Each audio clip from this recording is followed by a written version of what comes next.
Hey, what's going on? My name is Randy Scott Slavin and I'm a director. I got into drones at the end of 2012, beginning of 2013, like right around that area, when I saw a skateboard video called Pretty Sweet. It starts as a close-up on this guy's face, and then it goes, the camera flies over his head, and then past some other skateboarder that's doing tricks, and then over this insane fence, and then down this alleyway. It just continues to go, and I was just kind of blown away. And the shot just really inspired me.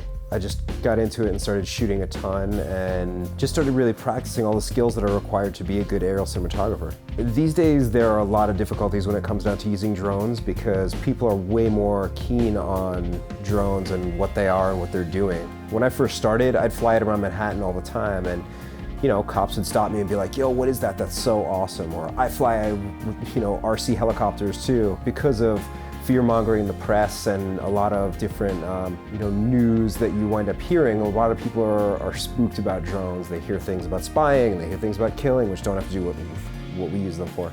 You have to be careful when you're flying. You have to know what you're doing. You have to know the rules, and you know, you have to be conscientious, because as it is, we come up against a lot of obstacles, and it's better to do things right, get great shots, and be able to do it professionally. You know, aerial cinematography is a little bit of alchemy, and it takes a lot of connection between the pilot and the camera operator.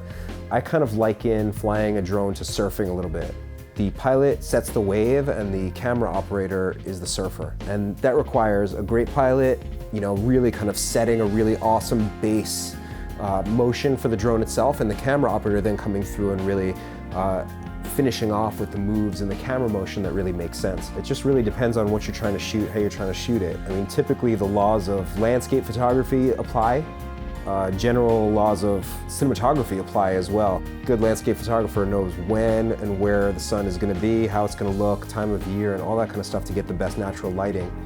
When it comes down to regulations, you have to know where you are, what your local regulations are, and then what the FAA regulations are. If you're shooting as a hobbyist, they're different than if you're shooting as a professional. If you're shooting as a hobbyist, you need to be 5 miles away from an airport, and a bunch of other rules which you should look up just to be completely clear on exactly what they are, locally especially.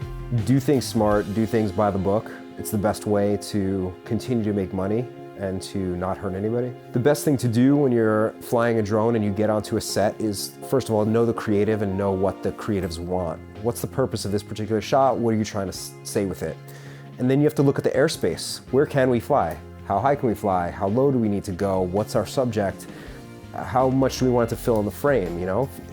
Typically people want to fly really high and see a lot of things with drones, but the reality is that it's a very dynamic tool that can do a lot more when you're up close, and that's something that's really exciting. It's also great to visit a location first, and when you do that kind of scout, to discuss with the director or producer or cinematographer what you can potentially do. The way I see it when I step on set these days with a drone is I want to fly as little as possible with as little risk as possible to get the best creative shot as quickly and as safely as possible, because there's always a ton of people around, you're always in compromising situations. Something else that's really important when you're doing aerial cinematography is being assertive. Nobody wants to say no to their client, but when you're flying a drone, it can be very dangerous. There's a lot of considerations, and it's really important to let them know when what they're asking for is not safe. Productions ultimately love drones. Every time I've ever been on set, they're like, okay, we want this one shot. As soon as that one shot is done, they want 50 other more shots. And that's awesome, it's really exciting. There's gonna be more and more drones on more and more sets from now on. And the regulations are gonna get easier, not harder, because drones are not that dangerous. They're not as dangerous as people think they are. That being said, you know, be smart about flying, have a lot of fun, pick the right tools for what you're going for, and also, you know, try to figure out how to push the boundaries in a safe and exciting way, and you'll have a really great, successful career as an aerial cinematographer. It takes a lot of skills, practice your skills, and you know, have a good time.